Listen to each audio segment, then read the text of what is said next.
Hello everyone! Today I'm going to show some techniques that make our painting pop up.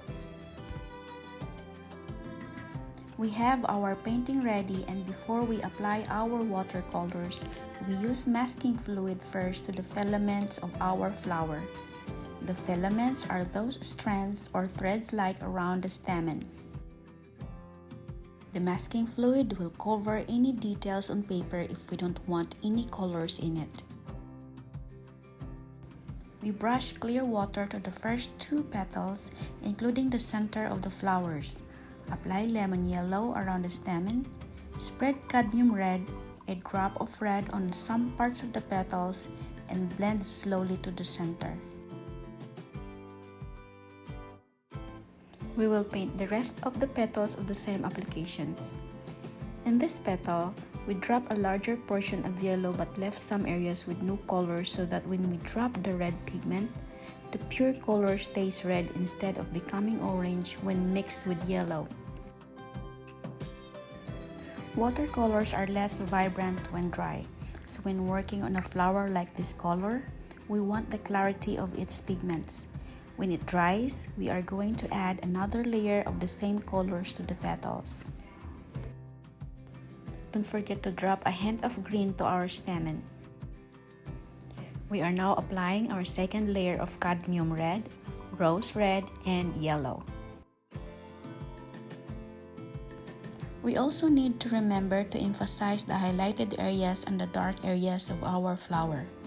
We put more red down to the center to suggest the curved side of the first petal. The process also includes the top right part of the stamen where we drop a green color. We drop heavy red on the back petal since it is on the shaded part, then blend this red pigment to the center of the flower.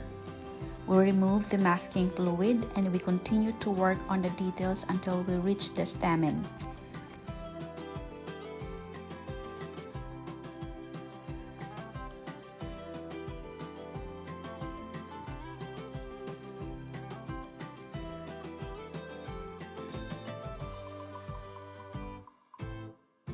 Start putting those line details on the petals as their textures using our tiny brush. We apply these lines very lightly and slightly curve a line with the direction of the petals.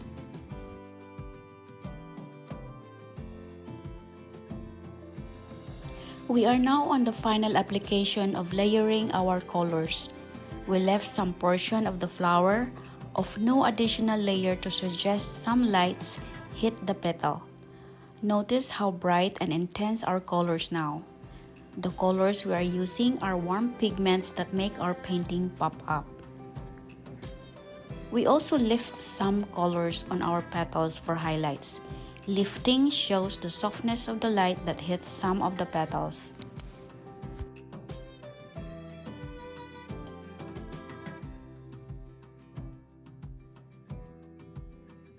We continue working on all the petals for final detailing and shading.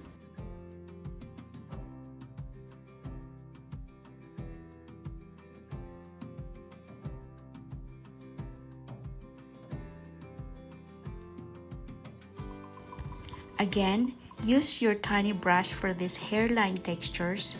Paint them aligned with the petals to indicate how curvy your petals are.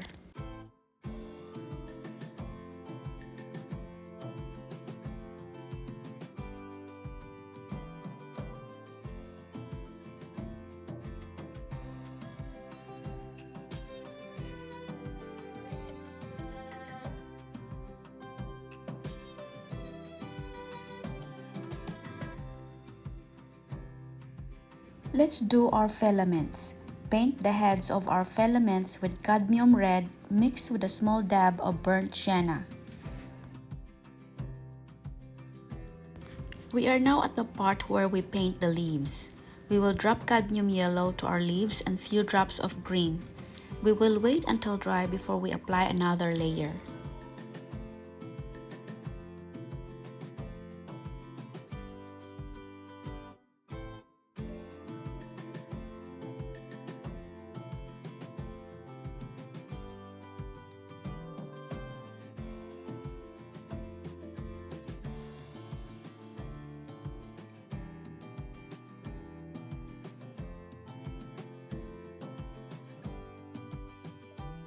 Let's go ahead and work on our background application.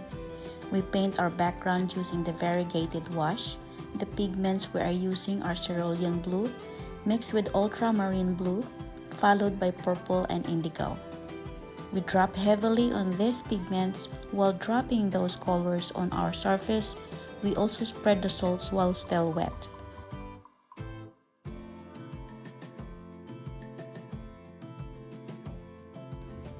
These salt crystals repel pigments. It gives our background a very catching texture.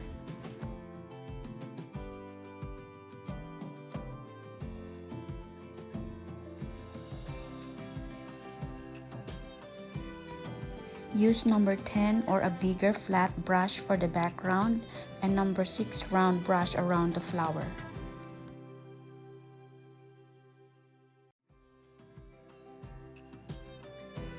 We need to work fast for the background, but the salts help a lot because we can drop water using a dropper or a brush if we want more textures in a particular area. Painting around the flower is a little bit tricky. We have to be careful not to drop or stain our petals because the background colors are staining colors. It's hard to remove them. When our painting is dry, clean up the salts or scrape with an old card or cardboard. After cleaning, we will repeat the same process for our final layer.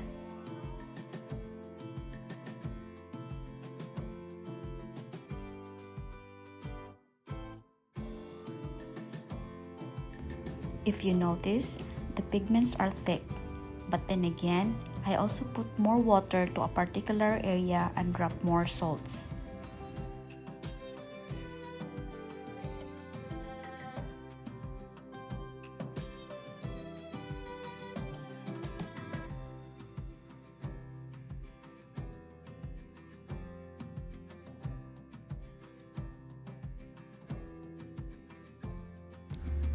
Check these beautiful textures.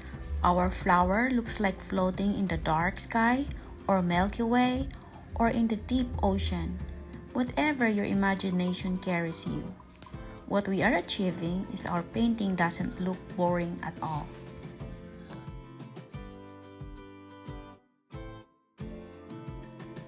Back to our leaves. We add a darker green on the right side of the leaves, though we don't go crazy with green either. Drop darker colors only to the part closer to the petals to suggest that they appear from a shadowy area. We will just put fine details and maintain light color values.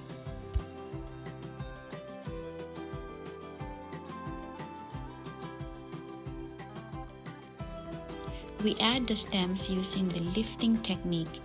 Use a clean brush to lift those colors until the 3 stems appear. Apply the yellow ochre and burnt sienna to those stems.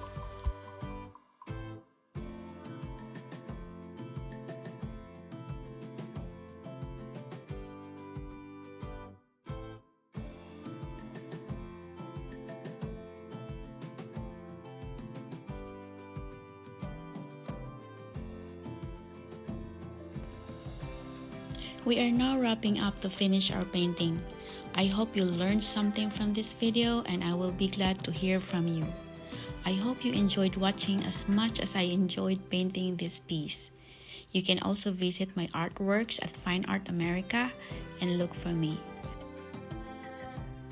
Don't forget to hit like and share my video. I am Starnes. Thank you for watching.